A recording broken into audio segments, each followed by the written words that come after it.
시간이 되었습니다. 우리 함께 신앙 고백하심으로 10월 둘째 주 주일 예배를 하나님 앞에 올려드리겠습니다. 전능하사 천지를 만드신 하나님 아버지를 내가 믿사오며 그 외아들 우리 주 예수 그리스도를 믿사오니 이는 성령으로 잉태하사 동정녀 마리아에게 나시고 본디오 빌라도에게 고난을 받으사 십자가에 못 박혀 죽으시고 장사한 지 사흘 만에 죽은 자 가운데서 다시 살아나시며 하늘에 오르사 전능하신 하나님 우편에 앉아 계시다가 저리로서 산자와 죽은 자를 심판하러 오시리라. 성령을 믿사오며 거룩한 공예와 성도가 서로 교통하는 것과 죄를 사하여 주시는 것과 몸이 다시 사는 것과 영원히 사는 것을 믿사옵나이다. 아멘. 우리 교동문 제85번입니다. 사랑하는 자들아, 우리가 서로 사랑하자. 사랑은 하나님께 속한 것이니 사랑하는 자마다 하나님으로부터 나서 하나님을 알고 사랑하지 아니하는 자는 하나님을 알지 못하나니 이는 하나님은 사랑이심이라. 하나님의 사랑이 우리에게 이렇게 나타난 바 되었으니 하나님이 자기의 독생자를 세상에 보내심은 그로 말미암아 우리를 살리려 하심이라. 사랑은 여기 있으니 우리가 하나님을 사랑한 것이 아니요 하나님이 우리를 사랑하사 우리 죄를 속하기 위하여 화목 제물로 그 아들을 보내셨습니다. 사랑하는 자들아, 하나님이 이같이 우리를 사랑하셨은즉 우리도 서로 사랑하는 것이 마땅하도다. 어느 때나 하나님을 본 사람이 없으되 만일 우리가 서로 사랑하면 하나님이 우리 안에 거하시고 그의 사랑이 우리 안에 온전히 이루어지느니라. 아멘. 찬송가 21장입니다. 다 찬양하여라 전능왕 창조의 주께 내오나 주 찬양 평강과 구원의 주님 성도들아 주 앞에 이제 나와 즐겁게 찬양하여라. 다 찬양하여라 놀라운 만유의 주께 포근한 날개민 늘 품어 주시는 주님 성도들아 주님의 뜻 안에서 내 소원 다 이루리라. 다 찬양하여라 온몸과 마음을 바쳐 이 세상 만물이 주 앞에 다 나와 찬양 성도들아 기쁘게 소리 높여 영원히 찬양하여라.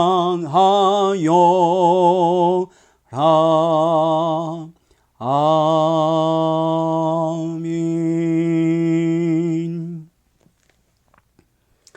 우리 기도하겠습니다. 살아계신 하나님 아버지, 이 귀한 날 예배 드릴 수 있음에 감사드립니다. 이 예배를 드리는 시간 내내 이 예배는 오직 예수님의 십자가 은혜로 드릴 수 있다는 사실 기억하게 하시고 예배 후에는 이 귀한 예수 생명의 증인으로 살아가도록 성령의 충만함 부어 주옵소서. 예수님의 이름으로 기도드리옵나이다. 아멘. 성경 봉독하시겠습니다. 오늘 보실 하나님의 말씀은 로마서 1장 1절의 말씀입니다. 우리 함께 한 목소리로 읽겠습니다.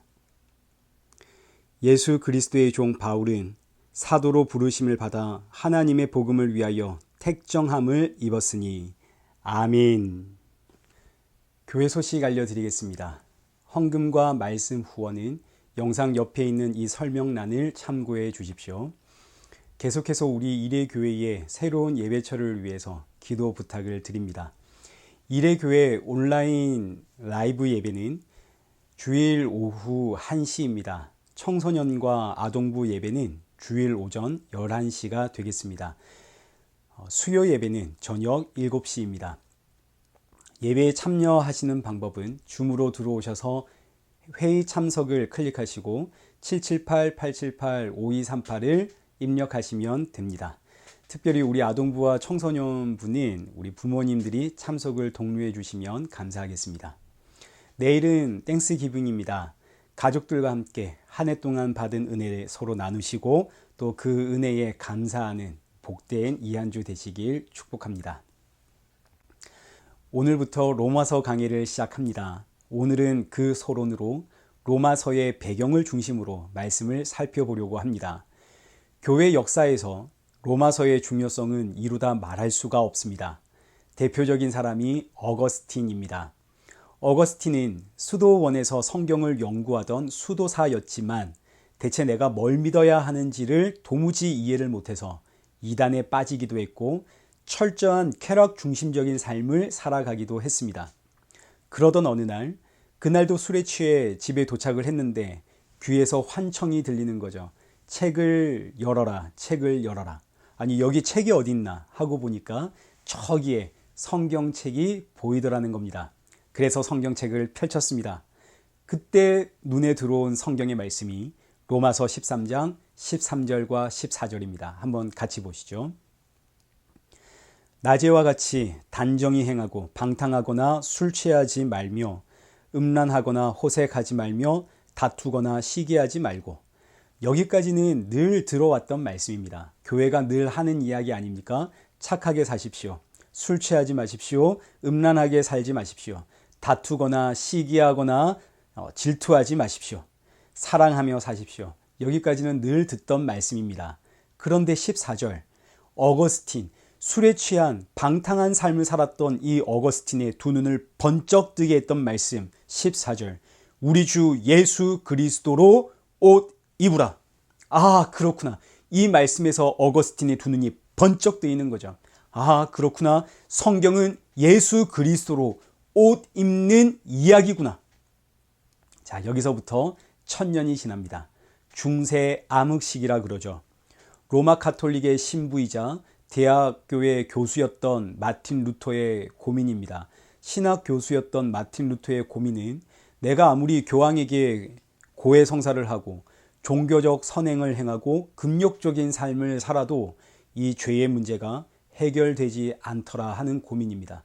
내 안에서 끊임없이 나오는 시기하는 마음, 질투하는 마음, 쾌락을 쫓아 살고 싶은 마음, 끊임없이 내 안에서 터져 나옵니다. 이 죄의 문제를 어떻게 해결해야 할까? 이 죄의 문제로 인해 깊은 고민에 빠졌던 마틴 루터는 때마침 대학에서 학생들에게 로마서를 가르치게 되었습니다. 로마서를 읽고 연구하고 학생들에게 로마서를 가르치다가 마틴 루터가 깨닫게 됩니다. 이신칭의. 로마서 3장 24절 말씀 보시죠. 그리스도 예수 안에 있는 속량으로 말미암아 하나님의 은혜로 값없이 의롭다 하심을 얻은 자 되었느니라. 죄의 문제는 고해성사를 한다고 사라지는 것 아니고 종교적 선행을 행한다고 사라지는 것 아니고 금욕적인 삶을 산다고 해서 해결되는 것이 아니라 오직 예수 그리스도 안에 있는 믿음으로 말미암아 값없이 의롭다함을 받는 것이구나. 그래서 자신의 깨달음을 열심히 적었습니다. 이것이 그 유명한 95개조 반박문이고 종교개혁은 그렇게 시작이 되었습니다. 종교개혁의 모토가 뭡니까? 말씀으로 돌아가자. 말씀으로 돌아가자. 그렇게 말씀으로 돌아가면 누가 보이고? 예수 그리스도가 보이고. 그래서 오직 예수, 이것이 바로 종교개혁입니다. 교회 역사 가운데 굵직굵직한 사건들은 전부 로마서와 관련되어 있습니다. 그 이유가 뭘까요? 로마서는 복음의 진수, 신앙의 핵심이 무엇인가를 기록하고 있기 때문입니다. 어거스틴이나 마틴 루터를 보십시오. 교회 사이에 큰 획을 그은 인물들입니다. 이들은 신학 교수입니다. 성경의 박사들입니다. 그런데 이들의 문제가 뭐였나요? 성경은 너무너무 많이 알고 있는데, 너무너무 잘 알고 있는데 내가 정확하게 뭘 믿어야 하는지를 모르는 것, 이것이 바로 문제였습니다. 로마서는 바로 이 문제에 대한 답입니다. 오늘날에도 성경의 박사들이 많이 있습니다. 대화를 나누어 보면 정말 성경에 대해서 너무너무 잘 아시는 성도들이 많이 계십니다. 그런데 내가 뭘 믿어야 하는지 모르는 분들이 많이 계십니다. 로마서는 이 문제를 해결해 줍니다. 여기서 우리는 로마서가 왜 쓰였는지, 이 로마서의 배경을 이해할 필요가 있습니다. 로마서의 배경을 이해하면 왜 로마서가 이런 말씀들로 기록되어져 있는지를 보다 쉽고 명확하게 이해할 수가 있습니다. 오늘 설명드릴 이 로마서의 배경을 로마서가 끝날 때까지 여러분 머릿속에 잘 기억하시면서 대입하며 들어보시면, 그래서 이런 말이 쓰였구나, 그래서 이런 말이 쓰였구나 하는 것 보다 쉽게 이해하실 수 있을 겁니다. 로마서는 이렇게 쓰였습니다. 오순절 성령 강림의 날, 로마에서 오순절을 지키기 위해서 경건한 유대인들이 예루살렘을 방문을 했습니다. 그리고 그날 로마의 유대인들은 성령 충만한 사도들을 통해서 복음을 영접했고 예수님을 영접하게 되었습니다. 이들이 시간이 되고 이들이 로마로 돌아가 안식일에 로마의 회당에 들어가 예배를 드립니다. 당시 회당 예배는 안식일에 읽도록 지정되어 있는 성경을 함께 읽은 이후에 이 말씀을 근거해서 권면의 말씀이나 위로를 해줄 사람이 있으면 누구나 일어나 자신이 받은 은혜를 나눌 수 있었고, 또 내가 해석한 이 성경에 대한 해석과 적용, 이거 자유롭게 나눌 수가 있었습니다. 그래서 예수님도 회당에서 복음을 증거했고 사도들도 회당에서 복음을 증거한 거 아닙니까? 마찬가지입니다. 예루살렘에서 복음을 들은 이 이름 모를 유대인들이 로마에 도착을 해서 로마 회당에 들어가 외치는 거죠. 여러분, 우리가 읽은 이 말씀이 바로 나사렛 예수 그리스도를 통해서 성취되었습니다. 여러분, 우리가 읽은 이 말씀이 바로 십자가에 죽으신 예수 그리스도입니다. 그렇게 외쳤지만 대부분의 유대인들은 새롭게 등장한 이 해석을 받아들일 수가 없었습니다. 아니, 십자가에 죽은 사람이 어떻게 우리의 구원자가 되나? 자기 자신도 구원하지 못한 사람이 어떻게 나를 구원해 줄 수가 있나? 그리고 십자가는 하나님의 저주의 상징인데 어떻게 그가 메시아가 될 수 있는가? 복음을 받아들일 수가 없었습니다. 그런데 너무너무 놀랍게도 이 복음 앞에 반응하기 시작한 사람들이 있었습니다. 그들은 주로 이방인들입니다. 그래서 로마 안에는 새로운 공동체, 교회가 형성되기 시작을 하는데, 이때 교회는 기존의 회당과 아주 큰 갈등을 형성하게 됩니다. 회당의 유대인들이 볼 때 교회는 어마어마한 이단이죠. 거기에는 유대인들뿐만 아니라 이방인들도 함께 있으니까요. 유대인들이 이방인들과 함께 교제한다는 사실, 그것 하나만으로도 교회는, 로마 유대인들의 눈에 교회는 지탄받아 마땅한 공동체가 되는 겁니다. 이렇게 교회와 회당 간의 갈등이 점점 심해지다가 급기야는 이 갈등이 폭등으로 번졌습니다. 그러자 당시 로마 황제는 모든 유대인들을 로마에서 쫓아내게 됩니다. 유대인들은 그렇게 로마에서 전부 쫓겨납니다. 그러자 교회에는 누가 남았겠습니까? 교회에는 이방인들만 남았겠죠. 이방 성도들. 유대인들이 로마에서 쫓겨난 사이 교회의 빈자리를 이방인들이 하나둘 들어와 채우기 시작을 했습니다. 시간이 많이 흘렀습니다. 로마에서 유대인들을 추방시킨 로마의 황제 글라우디오가 죽었습니다. 그러자 추방당한 유대인들이 하나둘 로마로 들어오게 되죠. 로마로 도착한 유대인들이 교회에 가 보니까 어느새 교회는 이방인들로 꽉 차 있습니다. 이방인들이 교회를 지키고 있었습니다. 여러분, 이거 얼마나 감사한 일인가요? 너무너무 감사하죠. 그런데 감사는 잠깐. 교회의 요직을 전부 이방인들이 차지하고 있으니 이때부터 이방 성도들과 유대 성도들 사이에 갈등이 시작이 됩니다. 원래 로마의 복음은 누가 가지고 들어왔나요? 유대 성도들이 가지고 들어왔죠. 그런데 지금은 누가 교회에서 말씀을 전하고 가르치고 있습니까? 이방 성도들이 말씀을 전하고 가르치고 있습니다. 유대 성도들이 볼 때, 야, 니들이 뭘 아니?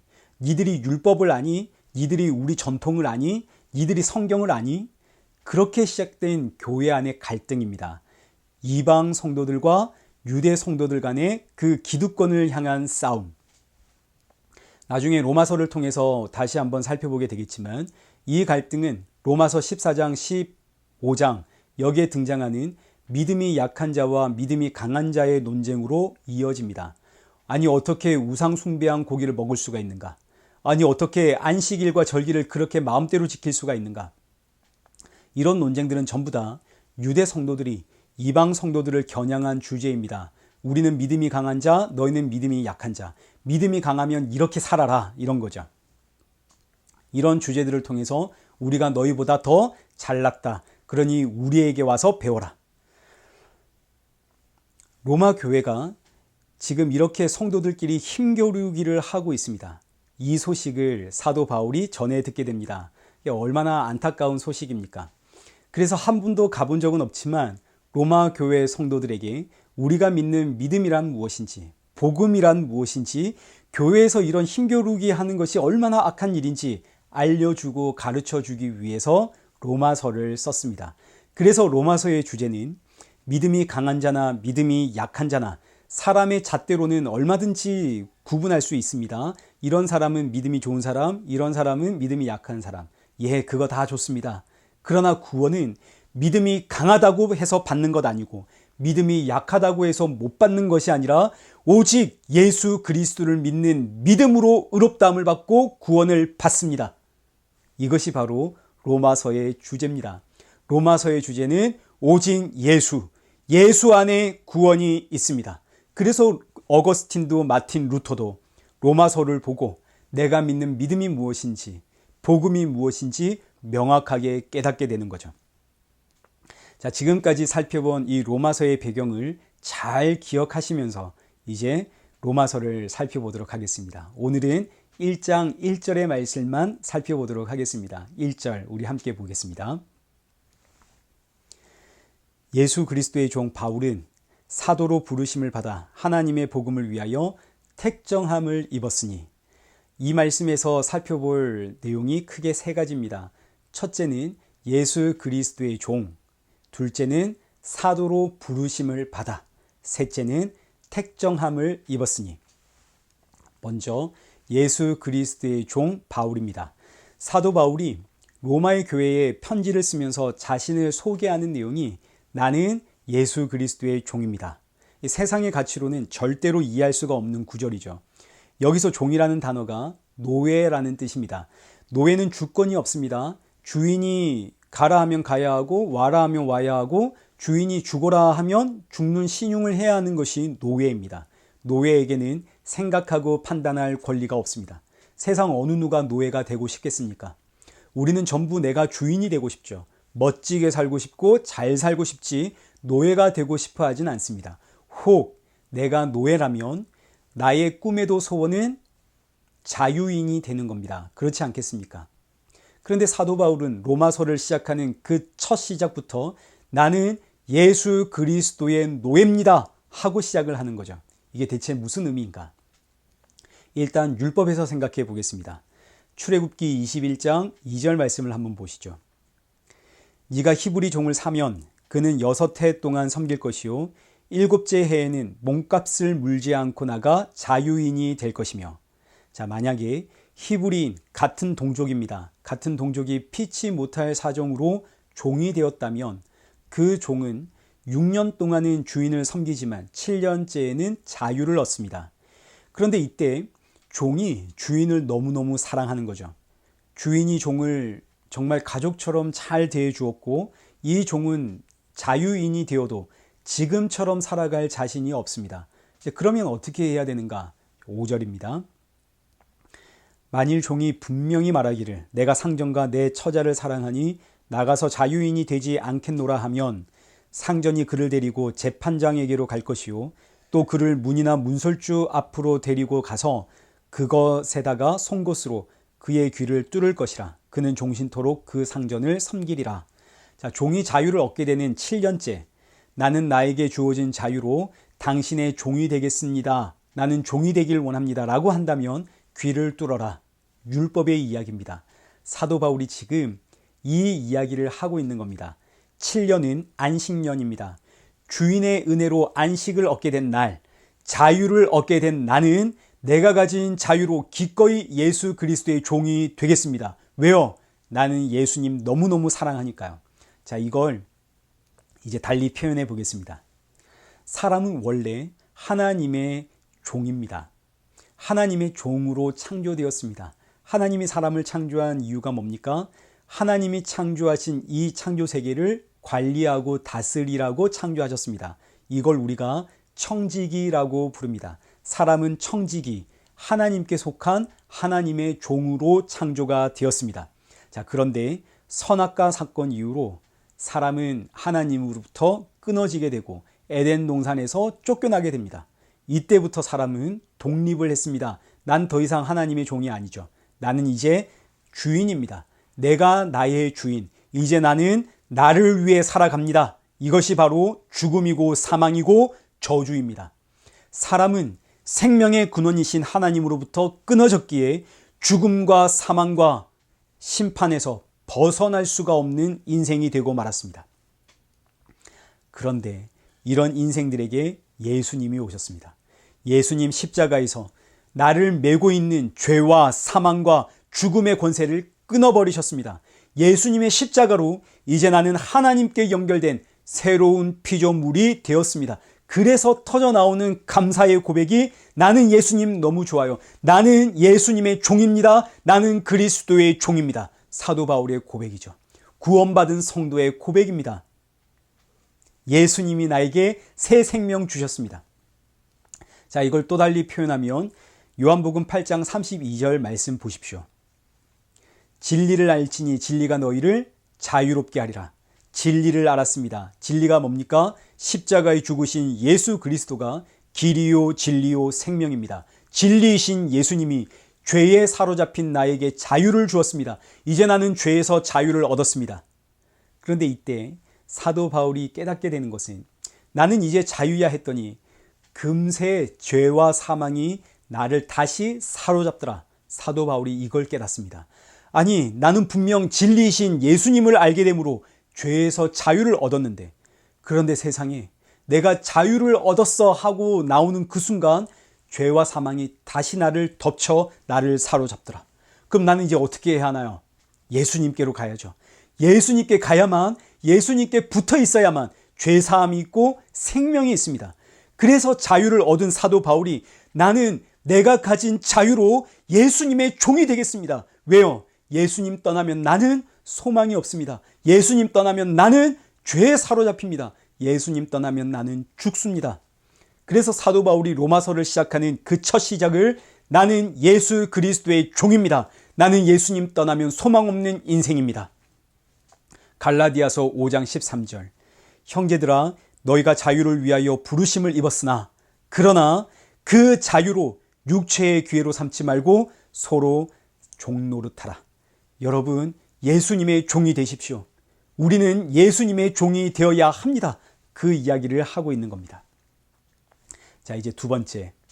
다시 본문 1절 말씀을 보십시오. 예수 그리스도의 종 바울은 사도로 부르심을 받아. 바울은 사도로 부르심을 받았습니다.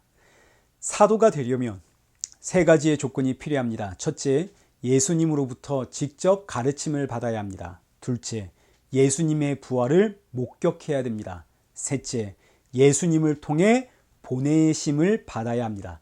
사도 바울은 다메섹에서 예수님의 부활을 목격했고 예수님을 통해 직접 보냄은 받았지만 그러나 예수님으로부터 가르침을 받은 것은 아닙니다. 그래서 사도 바울이 자신을 소개할 때 나는 만삭되지 못한 사람입니다 하고 자신을 소개하는 거죠. 고린도전서 15장 8절 말씀을 보십시오. 맨 나중에 만삭되지 못하여 난 자 같은 내게도 보이셨느니라. 나는 사도 중에 가장 작은 자라. 나는 사도이긴 하지만 예수님의 부활을 목격했고 예수님으로부터 직접 가라 사명을 받은 나는 사도이지만 그러나 나는 만삭되지를 못한 자격이 충분하지 못한, 그럼에도 불구하고 부활과 보내심을 받았기에 나는 사도 중에 가장 작은 자입니다 라고 고백을 하고 있는 겁니다. 자, 그러면 이제 이 자격을 오늘 이 시대로 가져와 보겠습니다. 여러분, 오늘 이 시대에 예수님으로부터 직접 가르침을 받은 사람이 있습니까? 없습니까? 없습니다. 예수님의 부활을 목격한 사람이 있습니까? 없습니까? 없습니다. 예수님으로부터 직접 보냄을 받은 사람이 있습니까? 없습니까? 역시 없습니다. 그렇기에 오늘 이 시대의 사도란 없죠. 사도 바울을 마지막으로 더 이상의 사도는 없습니다. 존재하지 않습니다. 오늘날 내가 사도다, 혹은 우리는 사도다, 이런 분들이 있으면 이단으로 보시면 되겠습니다. 사도 바울을 마지막으로 더 이상의 사도는 없지만, 그러나 부르심을 받은 것은 사도나 성도나 똑같습니다. 하나님께서 사도 바울을 부르신 것처럼 오늘 저와 여러분을 부르셨습니다. 여기로 부르셨다라는 의미는 여기로 보냈다는 말과 똑같습니다. 사도로 부르심을 받아, 사도로 보냄을 받아, 똑같은 뜻입니다. 사도라는 말 자체가 보냄을 받은 자라는 뜻입니다. 하나님께서 사도 바울을 보내셨고, 마찬가지 하나님께서 저와 여러분을 보내셨습니다. 어디로 보내셨나요? 여기로 보내셨죠. 내 가정으로 보내셨고, 내 일터로 나를 보내셨고, 이 교회로 나를 부르셨습니다. 지금 내가 여기 있는 것은 우연이 아닙니다. 하나님이 나를 정확하게 알고 보내신 삶의 현장입니다. 요셉을 한번 생각해 보십시오. 형들이 애굽으로 요셉을 팔았습니다. 요셉은 애굽에서 종살이를 하다가 억울한 누명을 쓰고 감옥에 갇힙니다. 그러다가 우여곡절 끝에 애굽의 총리가 되죠. 그러던 어느 날 큰 흉년이 들어서 요셉의 형들이 양식을 구입하기 위해 애굽에 왔습니다. 요셉과 형들이 만나죠. 이때 요셉이 하는 말이 창세기 45장 5절. 당신들이 나를 이곳에 팔았다고 해서 근심하지 마소서, 한탄하지 마소서. 하나님이 생명을 구원하시려고 나를 당신들보다 먼저 보내셨나이다. 요셉이 애굽으로 보냄을 받았습니다. 이 과정은 요셉에게 너무너무 고통이고 억울함이지만, 하나님은 요셉을 실수로 보낸 것이 아니라 정확하게 보내셨습니다. 무엇을 위해서? 생명을 살리기 위해서. 오늘 저와 여러분도 마찬가지, 사도 바울도 마찬가지, 우리가 보냄을 받았습니다. 우리가 지금 여기 있는 것은 우연이 아니라 하나님께서 정확하게 나를 여기다가 꽂으신 겁니다. 무엇을 위해서? 생명을 구원하기 위해서. 다른 말로 복음을 위해서. 그래서 오늘 본문 1장 1절 다시 한번 보십시오. 예수 그리스도의 종 바울은 사도로 부르심을 받아 하나님의 복음을 위하여. 사도 바울이 부르심을 받았는데 그 이유는 하나님의 복음을 위하여, 생명을 구원하기 위하여 복음을 받았고 부르심을 받았고 보냄을 받았습니다. 이 말씀을 통해서 사도 바울은 지금 로마의 성도들에게 누가 믿음이 더 좋으냐, 누구의 신앙 행위가 더 옳으냐 이루고 힘겨루기 하며 싸우고 있는 이 성도들에게, 여러분, 우리는 누구의 행위가 더 바른가, 누구의 행위가 더 옳은가, 누구의 믿음이 더 좋은가, 이를 위해서 부름받은 인생이 아니라 생명 구원하는 복음을 위해서 부름을 받은 주의 백성입니다. 우리가 지금 여기 있는 이유는 서로 힘겨루기 하라고, 서로 질투하라고, 서로 누가 더 나은 사람이냐 경쟁하라고 부름을 받은 것이 아니라 생명 구원하는 이 복음 증거하기 위하여 우리는 이곳으로 부름을 받은 겁니다. 자, 그리고 이제 마지막 세 번째 1절입니다. 예수 그리스도의 종 바울은 사도로 부르심을 받아 하나님의 복음을 위하여 택정함을 입었으니. 사도 바울은 복음을 위해 택정함을 입은 사람입니다. 사도 바울은 언제 택정함을 받았을까요? 창세전에 하나님의 택정함을 받았습니다. 에베소서 1장 4절 말씀을 한번 보시죠. 곧 창세전에 그리스도 안에서 우리를 택하사. 사도 바울은 창세전에 택함을 받은 사람입니다. 그런데 이때 사도 바울이 창세전에 택함을 받은 이유가 있습니다. 그 이유가 뭔가요? 예수 그리스도 안에 있기 때문에. 사도 바울이 창세전에 예수 그리스도 안에 있기 때문에 택함을 받았답니다. 창세전에 예수 그리스도가 이 사도 바울을 붙잡고 있었기 때문에 사도 바울이 택함을 받았다 이거죠. 여러분, 너무너무 놀라운 이야기입니다. 내가 나기도 전에 예수님은 이미 나를 붙잡고 계셨습니다. 창세전에. 내가 나기도 전에 나는 예수님께 붙들림을 당한 인생입니다. 그 예수님 때문에 내가 지금 택함을 받았다 이거죠. 자, 이걸 달리 표현해 보겠습니다. 물을 마시기 위해서 컵을 들었습니다. 그러면 내가 택한 것은 이 컵인가요? 이 안에 담겨 있는 물인가요? 물이죠. 물을 마시기 위해서 물이 담겨 있는 컵을 내가 택한 겁니다. 바로 이 이야기입니다. 내가 하나님의 택함 받은 이유는 내가 잘나서, 내가 의로워서, 내가 칭찬받고 사랑받을 만해서가 아니라 지금 내 안에 누가 담겨 있어서, 예수 그리스도가 담겨 있어서, 언제부터? 창세 전부터, 영원 전부터 예수 그리스도가 나를 붙잡고 있기에, 그렇기에 내가 택함을 받았다. 여러분, 이것이 바로 로마서의 핵심 주제입니다. 너를 의롭다 내가 칭하는 이유는 너의 행위가 아니라 네 안에 계시는 예수 그리스도 때문이다. 예수 그리스도 때문에 택함을 받았고 예수 그리스도 때문에 하나님의 자녀가 된 것이다. 로마서의 주제입니다. 말씀을 맺겠습니다. 지금 사도 바울은 유대 성도들과 이방 성도들이 힘겨루기를 하고 있는 이 로마 교회를 향해 이 편지를 썼습니다. 편지의 서두에서 사도 바울은 첫째, 여러분, 우리는 예수 그리스도의 종입니다. 우리가 받은 자유를 가지고 누가 잘났냐, 누가 더 옳으냐 힘겨루게 하는 인생이 아니라 우리가 받은 그 자유를 가지고 예수 그리스도의 종이 되는 겁니다. 여러분, 그래야만 삽니다. 자, 둘째, 우리는 부르심, 보냄을 받은 성도입니다. 하나님께서 우리를 지금 여기 이곳에 부르신 이유는 서로 힘겨루게 하라고, 서로 싸우라고 부른 것이 아니라 생명 구원하는 복음 증거를 위하여, 복음 선포를 위하여 우리를 여기로 부르신 겁니다. 셋째, 우리는 택함을 받았습니다.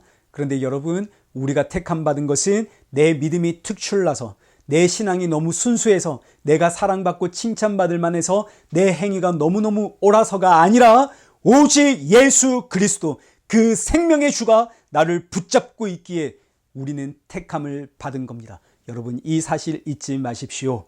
이것이 사도 바울의 권면의 메시지입니다. 이 권면의 메시지는 오늘 우리에게도 동일하게 적용이 되는 말씀입니다. 진리이신 예수님이 우리에게 자유를 주었습니다. 죄에서의 자유. 예수님 믿으면 죄에서 자유함을 얻습니다. 그럼 이제 내 마음대로 살아도 되겠네? 이건 죄와 사망으로 다시 돌아가는 이야기죠. 진짜 자유 안에 살고 싶다면, 그 자유를 계속 누리고 싶다면 성도는 예수 그리스도의 종이 되어야만 합니다. 그래야만 영원히 죄에서 자유를 누릴 수가 있습니다. 그러니 사랑하는 성도 여러분, 예수님의 종이 되십시오. 이 의미는 육체의 소욕을 죽이고 금욕하며 사십시오, 이런 이야기가 아닙니다. 예수님의 종이 되라는 의미는 나는 예수님이 아니면 소망 없는 죄인입니다. 나의 살고 죽음은 예수님께 달려 있습니다. 이 믿음의 고백, 신앙의 고백을 뜻합니다. 나는 오직 예수뿐입니다. 그리고 저와 여러분은 하나님께 보냄을 받은 성도라는 것 잊지 마십시오.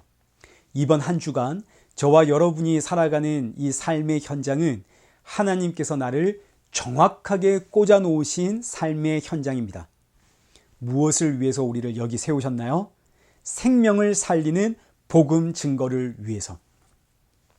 이 한 주, 주께서 보내신 이 자리, 복음 들고 서 있는 저와 여러분을 통해서 생명이 살아나는 이 놀랍고 귀한 은혜의 역사가 임하길 축원합니다. 우리 함께 기도하겠습니다.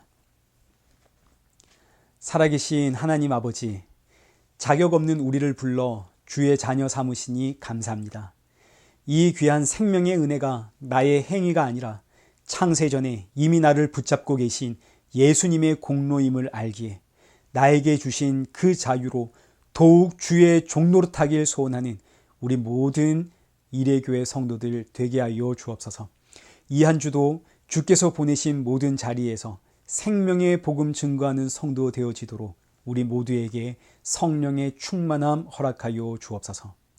예수님의 이름으로 기도드리옵나이다. 아멘. 찬송가 320장 찬양하신 이후에 축도로 예배를 마치겠습니다. 나의 죄를 정케 하사 주의 일꾼 삼으신 구세주의 넓은 사랑 항상 찬송합니다. 나를 일꾼 삼으신 주 크신 능력 주시고 언제든지 주 뜻대로 사용하여 주소서. 내게 부어주시려고 은혜에 비하신 주의 은혜 채워주사 능력 있게 하소서.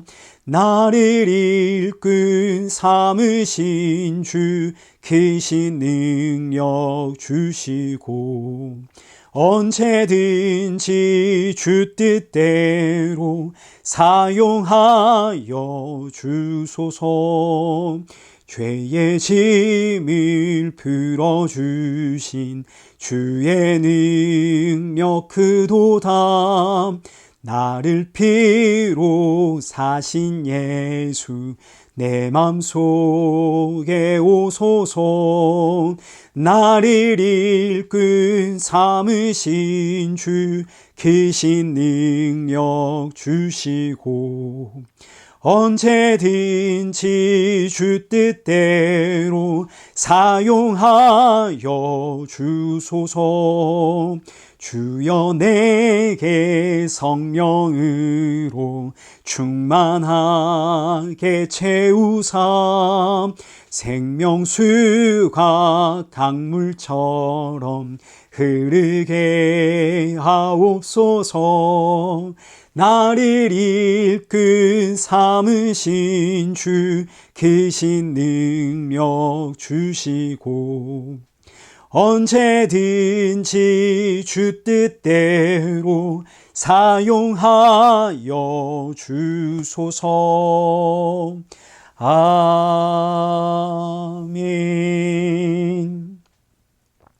이제는 우리 주 예수 그리스도의 십자가의 은혜와 성부 하나님의 크신 사랑과 성령 하나님의 위로교통 충만하심이 부르신 자리에서 생명의 복음 증거하며 우리 주 예수 그리스도 오실 그날 사모하며 기다리는 우리 일회교회와 성도들과 온 세계 교회 머리 위에 이제로부터 영원토록 함께 있을지어다. 아멘.